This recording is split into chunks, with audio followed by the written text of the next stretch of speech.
As a child growing up, we always looked forward to the bell that rang just before lunchtime. We behaved differently. We were excited. We would hardly sit down to learn.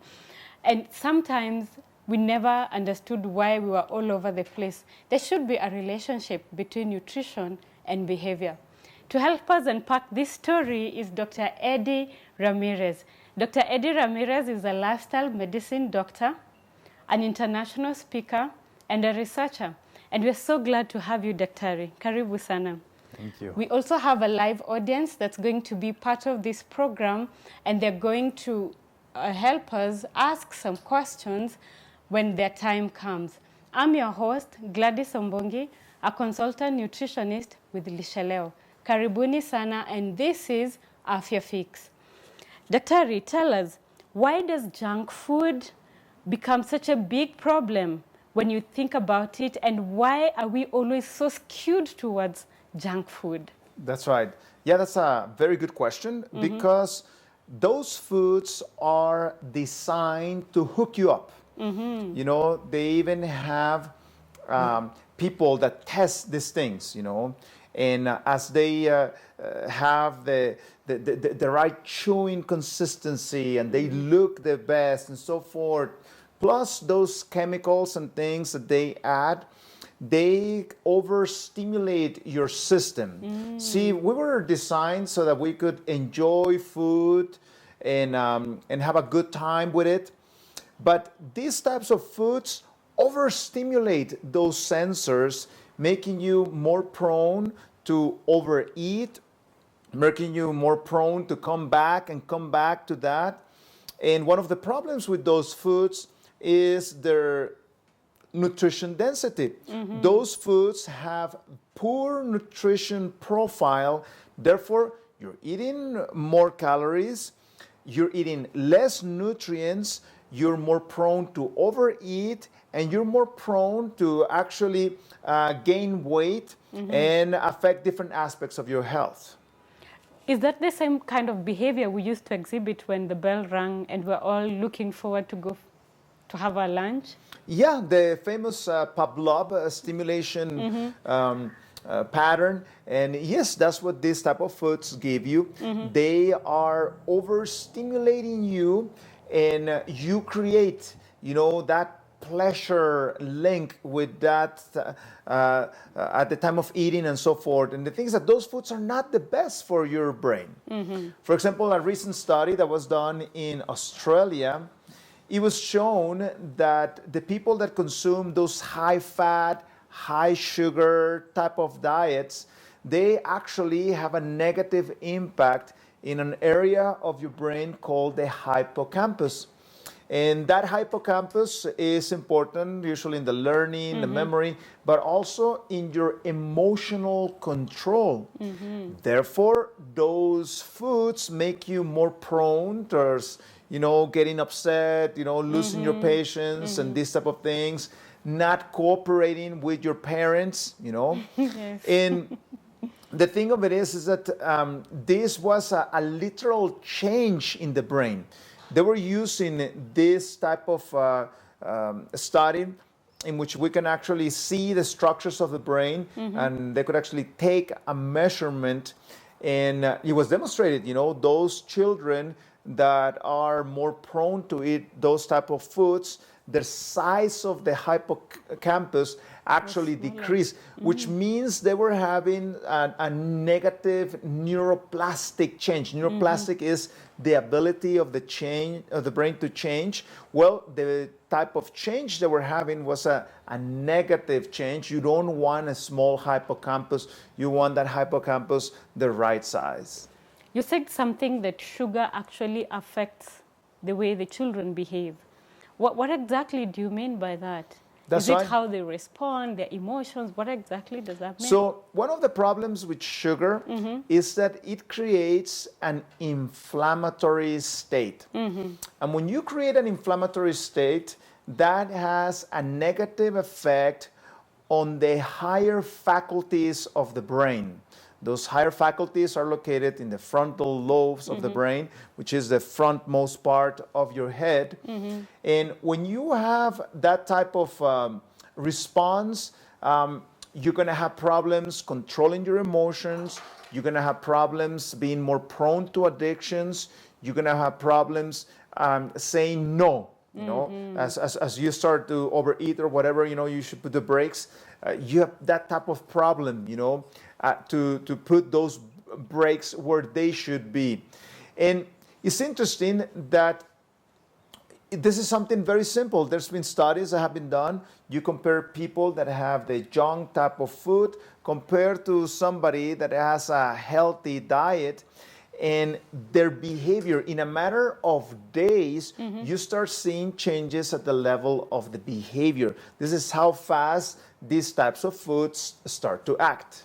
So you've said behavior. Does that include motivation? How much more do I need to be motivated to work when I am on high sugar diet? That's right, because the motivation is in your frontal lobes. Anything that suppresses them, it's going to have a negative impact at the level of your going forward and accomplishing things. That's actually the same negative effect that marijuana has. You know, marijuana, what it does, it suppresses the frontal lobe. Therefore, the person looks like so calm and tranquil and cool because it removes the motivation of the person. In fact, there was a recent article in one of the major newspapers in America, Los Angeles Times, that said, if you want to be a loser for life, start smoking marijuana. All right. Because, you know, do that. if you don't have motivation, you know, you don't care if you fail in school, you don't care if they fire you in your work and so forth, and you start getting in this negative spiral, you know, that things get worse and worse and worse. Wow. I wouldn't want to be a loser in life. What about learning? How does it affect the learning of students? That's correct. So there was a study published in the British Medical Journal, and in that study, they were giving the students a high sugar diet. And they were trying to measure the ability of the brain to learn. You know? And what they found out is that, again, within just a week on that type of high sugar diet, the brain of these children was starting to have a negative consequence regarding the learning side of things. So imagine, you know, how many children, you know, are going to school and then the parents giving money, and here they are, you know, buying all these sugary things and so forth. That has a negative impact at their ability to learn and to be able to hold on, you know, to that information that they are learning. So this is not the best diet for a child. A brain that has all that sugar will have that negative consequence at the level of the frontal lobe. Do you have examples in the kind of research that you have done or have maybe come across that shows maybe adverse effects of junk food even on children growing up? That's right. Yeah. Well, we have not done a randomized controlled trial or something like this, but what we have done is that we have demonstrated how a wholesome diet on children helps them lose weight in a controlled manner. You know? So the child is not hungry. The child is able to start losing weight, you know, little by little, and keeping that weight off if they maintain that whole food plant-based diet. I saw an interesting study in which they were having people that were slim and healthy, and when they put them on the Western diet, you know, by Western diet we mean all these high animal products, all these high fats, all these sugars, that's right, low level of nutrition density. Within a week, you know, people that are, you know, that look healthy, they started having problems controlling themselves. They started having problems saying, no, you know, I have enough. They were overeating and so forth. Again, a symptom of a problem at the level of the frontal lobes of the brain. Would this junk food affect someone to the extent that maybe they lose some of their body, maybe senses, how some senses work? Well, there was an interesting study that was published in the scientific literature, and they show that this kid actually lost his eyesight Oh, really? secondary to eating just junk food type of diet. It's terrible. The scientists were surprised. That's why they even published, this clinical case there. And that has to do because the nutrients that we're getting in our food, they play important roles in different parts of our body. Of course. So if you don't nourish, things like your eyes, you can have, permanent type of negative effects because those organs depend on that good nutrition in order to function properly. So as you can see, it's even dangerous, this type of diet. I see this problem very often. Parents come to me and tell me, doctor, I think my child has parasites. Okay. And I ask him, why do you think your child has parasites? Look at him. He's so thin, he looks so unhealthy. So, we have, standard measurements. We're able to measure, their height and certain body parts and their weight. And there are some standard tables that we can compare that against to see how things are. That kid is completely normal. Why do you think they're thinking that? Why do you think they're taking parasites? Because compared to the other children that are overweight, that child looks too thin.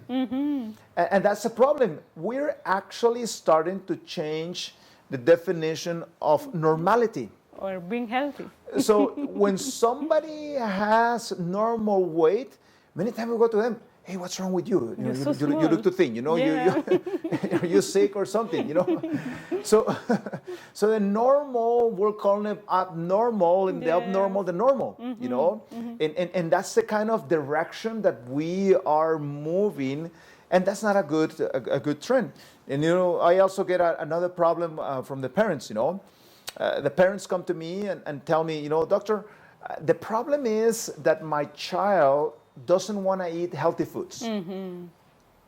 So I tell them, so who buys the groceries in your home? The child buys your groceries, or who buys the groceries? When there's a saying that says, he who has the gold has the rules. Of course. So the parents sometimes are not parents. What the child wants, that's what they give them, So there's a reason why you are the parent, You're supposed to put the guideline and direction and so forth. I'm not saying to be mean to your child and so forth, but put the rules in a loving way and make it apply, Some children, the parents tell me, that they just don't want to eat, doctor. What am I going to do? They don't want to eat. I cook, something healthy. They don't want to eat. I told them, look, what you need to do, you need to put the plate there. If they don't want it, you say, okay, that's what it was today for food. And you keep it away. That's right, At supper time, if you want to eat it, it's going to be there. And I can tell you, that child, even though if he may be the stubborn type, look, after 2 meals or so that they skip, believe me, they're going to devour that. But you need to, do it in a loving way, but at the same time have, those parameters. Because, the life of your child depends on that. If you're spoiling him and just giving him, whatever junk he wants, that's the direction he's going to grow, and that's the type of foods that he is going to seek. Do you think sometimes maybe parents introduce their children way too early to this kind of junk food because maybe the child is 6 months, 1 year, 1.5, 1.5 years or 2, and they think this food is too plain? Let's make it a bit exciting. So they add sugar, salt, fat, so they make it high sugar, That's high correct. salt. And that's a big mistake because especially the developing brain reacts differently to a mature brain. Even though the mature brain has negative effects, in the developing brain, the effects are Higher. more exacerbated due to the fact that the connections are being built and so forth. Yes, this is a big problem in Latin America. There's a problem of parents putting Coca-Cola on In in the children's food? in the children bottle, you know. I mean, that is a total no-no, you know. If I could show you pictures of some of my patients that have been drinking Coca-Cola for a long time, man, it just destroys completely your teeth. And you may not only necessarily destroy the ones in the outside, you can actually start affecting the ones that are about to come out. So yes, you know, don't be, you know, irresponsible, you know, because your choices are affecting that child, you know, for many, many years. So what you're saying in essence then, that it really matters what goes on the plate, you know, high sugar, high salt, and high fat as well, would actually eventually affect the behavior of a child and an adult alike. We will take a short break and we'll be right back and go deeper into this topic, so don't go away.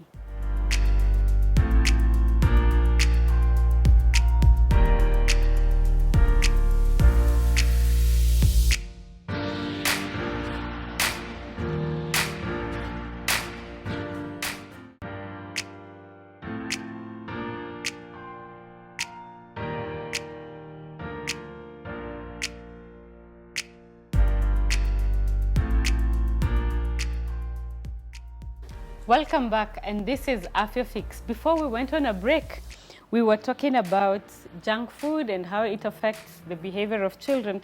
And I'm even just thinking about prenatal diet. Is there something special that pregnant mothers need to know? Yes, I have seen, you know, many challenges that happen when the mother doesn't eat correctly. And, you know, this is even biblical, you know. If you remember the story of Samson, God actually sent an angel to educate the parents, you know, on the do's and don'ts, you know, as they were going to have a very special child. So let me give you a few guidelines on what should be included and what should not be included on that prenatal type of diet.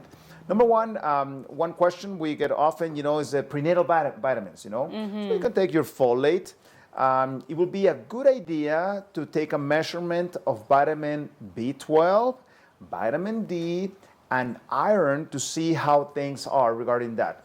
Especially if you live, you know, in a city type of setting, you don't go out too much in the sunlight, you may have challenges with your vitamin D. And especially here in Kenya, because the darker your color, the more sun you need for that vitamin D. Therefore, some people may not even realize, but they actually have a problem with that vitamin D. We want that vitamin D to be, you know, at a nice level, about 50, you know, on your scale there in the laboratory. And also for iron. I don't like to give iron unless it's very, very low, because iron will make the woman constipated. And they already have issues, you know, by the fact they're pregnant and so forth. And then you're now at the constipation. So that's why you need to be careful, you know. Rather, we should switch to a more iron-rich diet, such as eating wheat germ, such as eating avocados, you know. These types of foods are loaded with iron. Mangoes, you know, you guys have phenomenal mangoes here. They are loaded with iron. And another thing I would check also, as we are doing a little inventory on the things that the woman eats, make sure they're eating enough omega-3s. See, omega-3s, there's a reason why they're called essential, you know, because you need them. You know, this is nothing optional. So we want to make sure that we're eating either chia seeds, algae from the ocean, flax seeds, and or nuts. And this is something that you should be eating daily, any of these types of foods. If you want to take a supplement, do not take the one from fish. That one is loaded with toxins. So that's not the best thing for the woman. If you want to take a supplement on omega-3, get yourself the one that is made out of algae. That one has that omega-3. And the problem why we don't recommend fish is because today every fish has mercury. And to the developing brain, this is a huge problem. In fact, there was an interesting study done in the Faroe Islands. If you go in the map and see England, above England, that's where the Faroe Islands are. And in those islands, they noticed they're a colony currently of Denmark, so they're a well-civilized, country and so forth. They don't pollute their oceans or none of that. Yet they found out that the IQ of the children in the island was decreasing. And after doing a thorough research, they found out that their excess of seafoods was causing that problem due to mercury. So that's why fish is not the best food for a mother, okay? You wanna make sure that you have, your nutritional needs met in another way. Another thing, you need to make sure you eat plenty of fruits and veggies. Because the antioxidants that you're eating in those fruits and veggies are actually protecting your baby's brain tissue. So things like those, dark leafy green vegetables, papayas. You have some beautiful papayas here in Kenya. Tomato. These type of foods are loaded with those antioxidants. Another thing that you need to do, you need to avoid alcohol. Even light consumption of alcohol has been published very well, how it leads to learning problems, attention disorders, social issues. So definitely, no alcohol. And the thing is that many women are drinking on their fertile time, and they don't realize you may be pregnant, and you're not going to know that, until a month or 2 months later. So that's why, you shouldn't drink. Also, you have the high risk of what is called the fetal alcohol syndrome, in which it's a preventable form of learning disability. The brains of those children actually don't develop correctly. Somebody I know actually, she had never drank alcohol her whole life. She meets this her new husband who had an issue with alcohol, and he introduced her, to wine and these type of things. Sadly, because of the alcohol consumption, she actually ended up having a pregnancy in which this baby had a severe malformations, secondary that you could link, because of the syndrome that he had, secondary to the alcohol consumption of the mother. If she would have stayed, like the way that she was, she would have done fantastic. Another thing, you need to make sure that you're eating whole foods so that you're eating the right amount of protein. You're going to be needing, all this protein because you're forming a new baby inside of you. You don't need to eat steak and chicken and all those things that are just going to introduce other secondary problems. So what you need to focus on adding your legumes, and you have some excellent legumes here. Remember, peanut butter also will be considered also a legume. And did you know that leafy green vegetables actually have a nice punch of protein? Yes, so make sure that you're eating those leafy green vegetables and soy products. They are also excellent. And as I mentioned to you, make sure that you have your iron level where it should be. Too high iron level actually happens to have an oxidative effect. So it's not good to have the iron too high. You want to have it just right. And last point, don't gain too much weight. Some women say, oh, because I'm pregnant, I'm going to eat for 2 people. Of course. That's not true, okay? The person you have inside of you is not your size, it's small, So that's not a good excuse. A good excuse. Because, you can have risk of gestational diabetes, and that's a big problem. You can actually affect your baby. Or also, there's plenty of research that show that if you gain too much weight, you have the risk of having a premature baby. And premature babies have, more challenging situation, as they're at higher risk for infections, and even have been linked, to problems regarding school achievement and so forth. So a little guideline, of how many kilos you should gain. Well, if you're normal weight, and by normal we're using the definition of a body mass index under 23. Okay, if you're normal weight, at the time that you get pregnant, your goal should be to gain between 11 to 16 kilos during that pregnancy. If you're overweight, the goal should be about 7 kilos to 11 kilos, that range. And if you are underweight, and by underweight, we'll consider somebody under 19, 18 of a body mass index, the goal should be between 13 kilos and 18 kilos. So that's kind of a little guideline there, so you know where you're at. Wow. Now we know, and this is very important for all of us and for even those whom we live with. But I'm just thinking of now moving away from the mother and unborn child, and go to grown-ups or even teenagers. Yes. Aggressive behavior and That's diet. right. Would you want to mention something about that? Yes, there was an interesting model that happened in California. There was a time that the governor wanted to find ways of saving money for the state of California. So they decided on an interesting project. They decided to encourage private prisons. I know this sounds like the weirdest thing ever, but it actually worked pretty good. So basically, they made certain guidelines that you had to follow, and then they will give you certain money, so businessmen could actually have a private prison. Whatever they save, after meeting those guidelines, they were able to keep that money.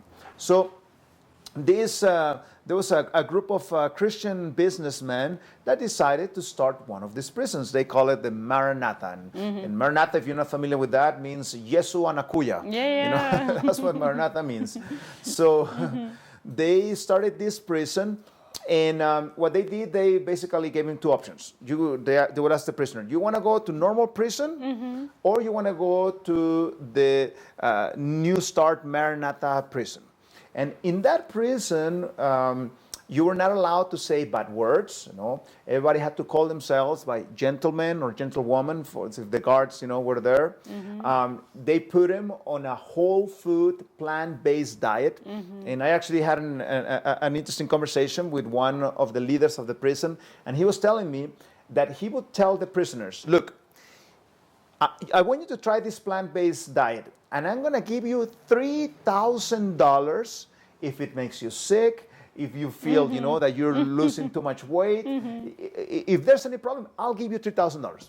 He said that from the hundreds of prisoners that passed through there, not a single time he had to pay that money. The prisoners started reporting, how they were feeling much better, and their cognitive abilities improved and so forth. They were put on an exercise program. They were put on a program that was packed throughout the day so they could be busy and not be idle.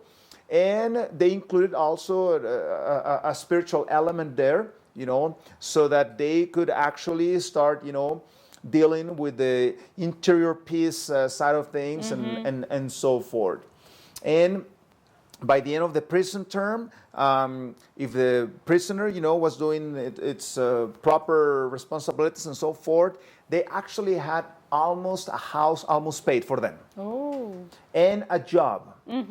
So these prisoners were doing phenomenal well.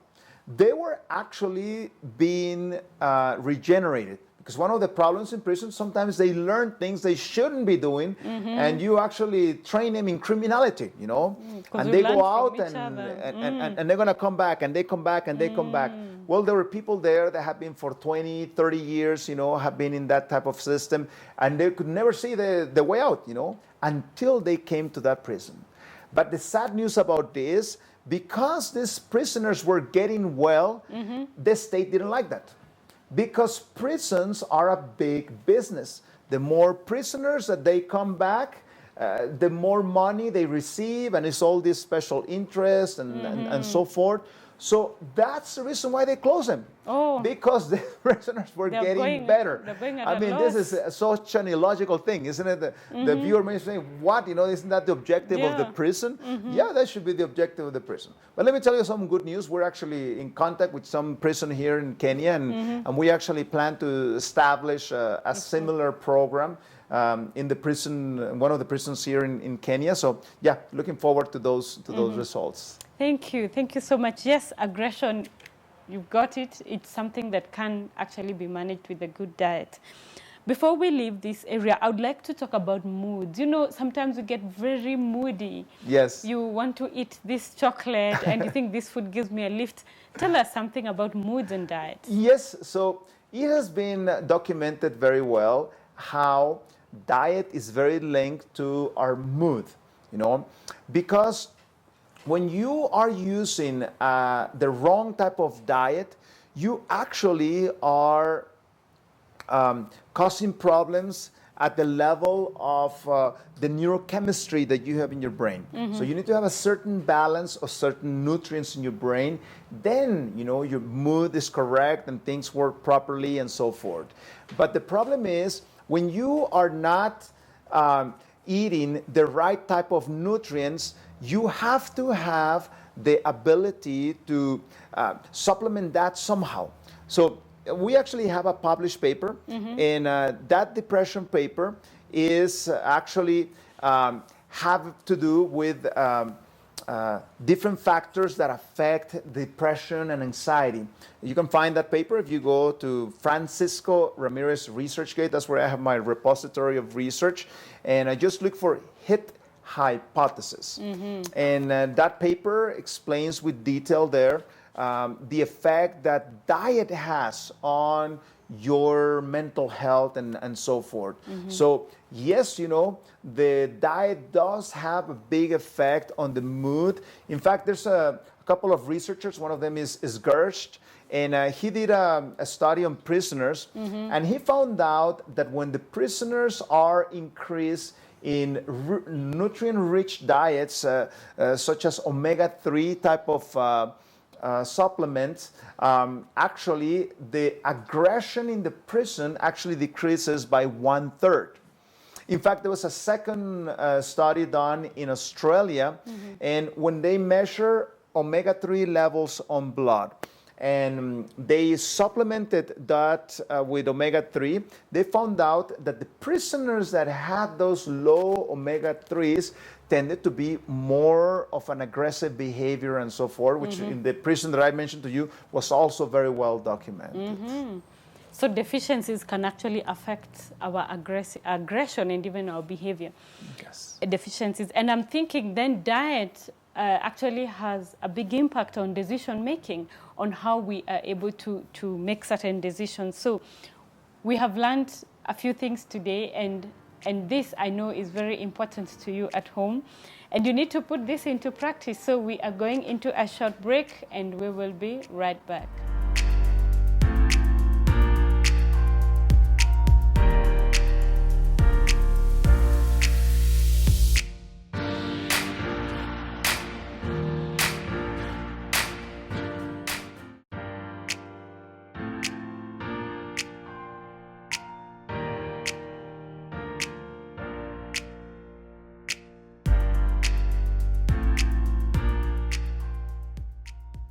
Welcome back. This is Afya Fix, and we are so glad that you have not left.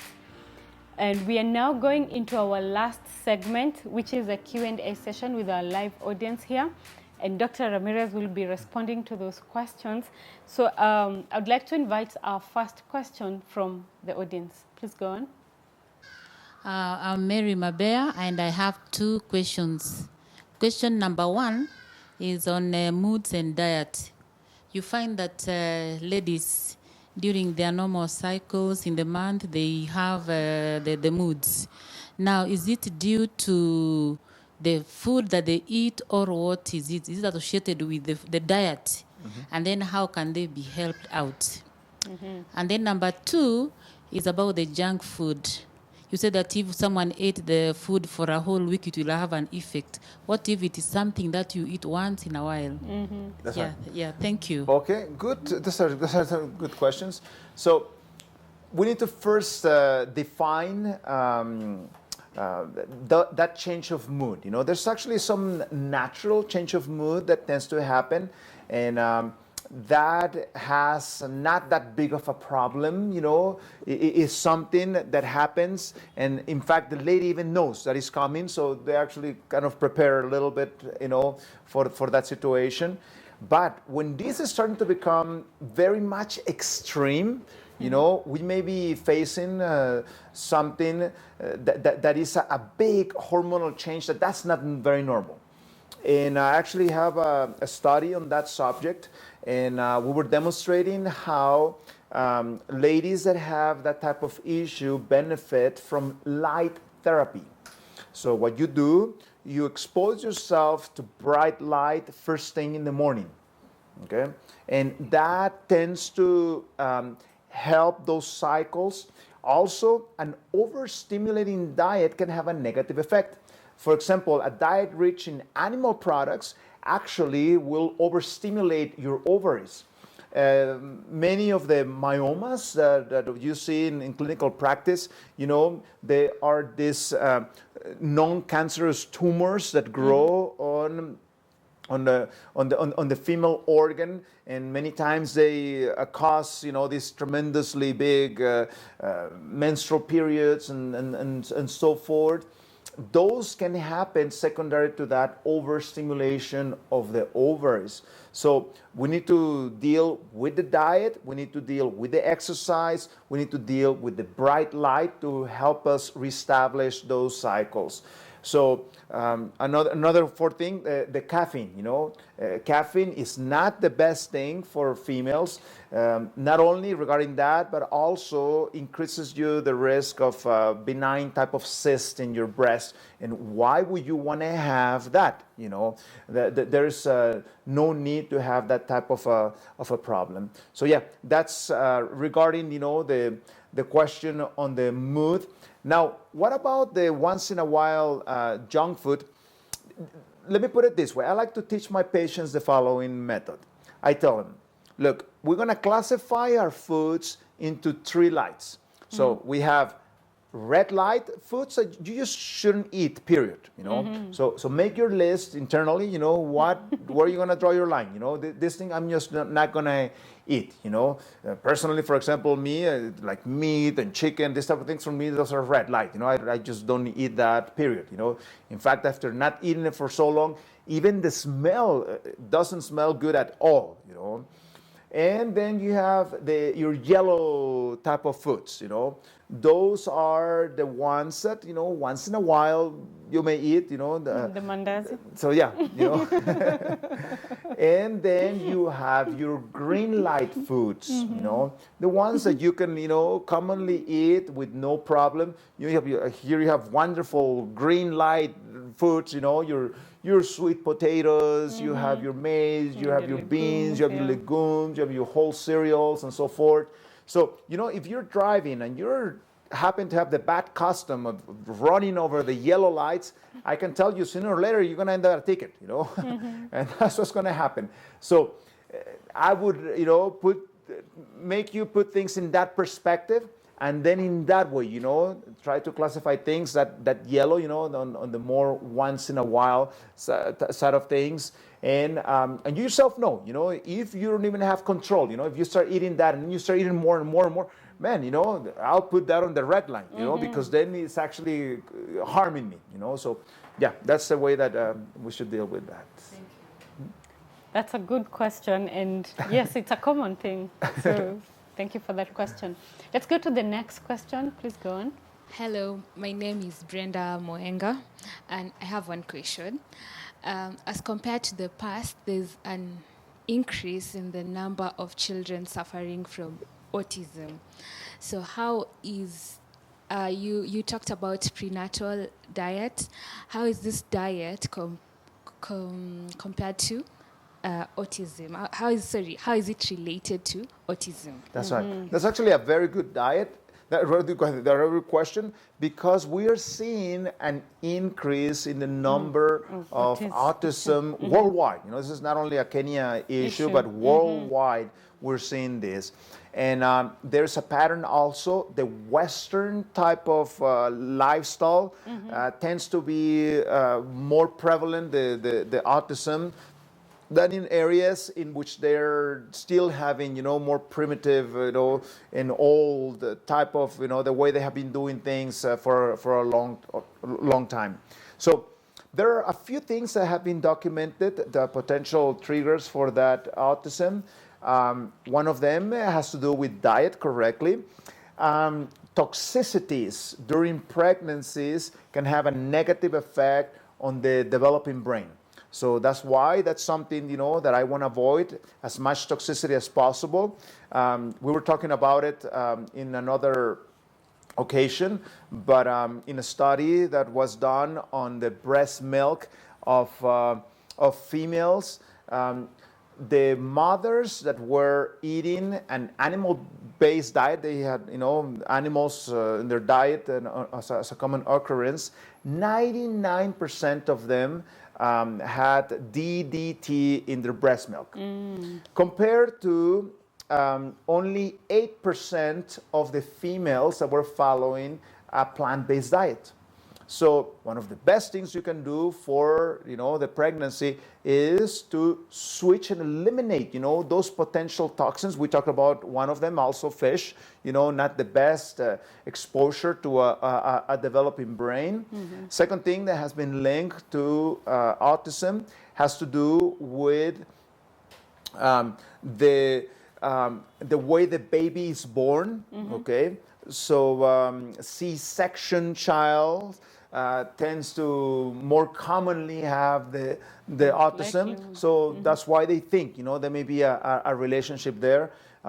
There's nothing wrong of giving birth the normal way. In fact, it's very beneficial because of neuroplastic reasons. When the baby is coming by the birth canal, the stimulation that he is receiving actually has a positive effect on the brain formation. And second thing, as the baby is passing by the birth canal, is being colonized by the bacteria of the mother. And there has been documented autism related to problems in the bacteria of the gut. So that's why also a possible relationship there. And third thing, there's also been published the relationship between certain viral infections during pregnancy and risk of autism. So again, following this wholesome, whole food, plant-based diet, rich in vegetables and in fruits, this has been documented how females that eat the most fruits and vegetables have the lower incidence of things like common cold and so forth. So by improving your own immunity, you decrease your risk of the viral infection and so forth. And lastly, what about vaccines? Is there a relationship? It has not been documented, such relationship. What happens is that at the time that they put the vaccine, usually that's the time that the child starts presenting the symptoms, but may not necessarily be because of the vaccine caused it, but rather, this happened all the way from when the mother was pregnant. There was just one study that has been published with a little bit causal effect, but still, it's quite controversial. I would worry more about the prenatal influences regarding autism.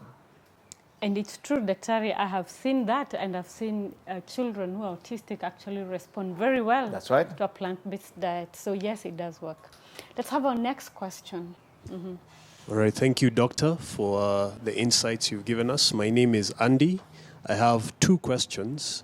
The first one being on nutrient-dense foods. That's right. What role would foods like spirulina, moringa play in infants and also adults? where can we get the balance so that we don't make eating these foods a fad That's like right. other foods? Where do we get the balance? That's right. My second question is on, you've mentioned toxins like mercury in fish. Now, here in Kenya, tomatoes, the plants which have probably the highest amount of herbicides and pesticides put in them. So as you recommend, let's say, patients to go on a plant-based diet, That's right. do you have any, or are you aware of any research that shows any negative effects, obviously, of pesticides or herbicides? And yeah, Yep. thank you. So actually, those are actually very, very good questions. So the first one, let's focus on, I like the guideline of Dr. Furman on the G bombs. So that's what you should be focusing on. What are those G bombs? So we have G for what? Green. Greens. B for what? Beans. Beans. O for onions. M, M for mushrooms. That's right. B, for berries. berries. And and S for seeds. Seeds, yes. Okay, so those are the G bombs. If I am including those G bombs on my daily diet, I am eating a very high density nutrient type of diet. So you may not necessarily need the moringa. As a general rule, if it's not grown anywhere, everywhere, you probably, it's not something that you need, to be eating all the time and so forth. The omega-3, the spirulina and these type of things, you can substitute that very well by consuming these omega-3 plant sources, such as the flaxseed, such as the chia, such as the nuts, and so forth. I'm not saying don't need spirulina. If you have some access, go ahead and take some. That will be perfectly fine. But we have nice sources that are available to the average person, and they're able to meet those omega-3 needs. And lastly, so what's going to happen, with the pesticides and so forth? Well, if you know how to wash your fruits and vegetables, you can actually decrease very much the load. The load. I suggest you go to a website of somebody that is co-author with me in a nutrition book. That website is called nutritionfacts.org, and you will see there the firsthand the research there about how, with the usage of things like this Arm & Hammer, this bicarbonate soda, is able to help you remove a lot of the toxins. You can see actually the studies there. So just when you go to that website, just put insecticides, and you will see that particular research there explaining to you, what has been published regarding how we can decrease the load of pesticides. So, if you want to be aware of what may be potentially high in these pesticides and so forth, Google something that is called the Dirty Dozen. That's the name of it. The Dirty Dozen happens to be the most, high pesticide type of vegetables, and you just have to, make sure that you have some sort of strategy to decrease that. Sometimes peeling it, and sometimes washing it correctly, or unless it's very, very high, you may want to find a secondary option. Thank you. That's a good question.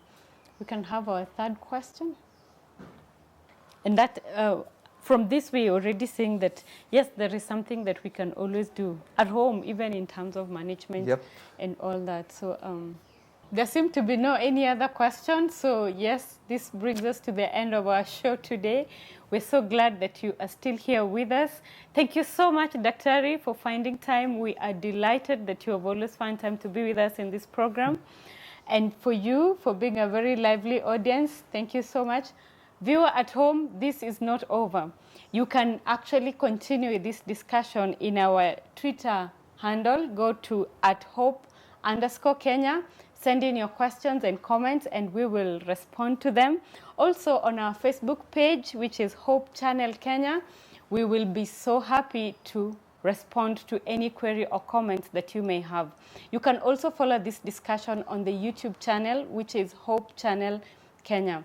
The numbers displayed on your screen allows you to send in your questions, comments, and also, if you want to be part of this live audience, you're most welcome. I've been your host, Gladys Ombongi, and it's goodbye from us. Asante.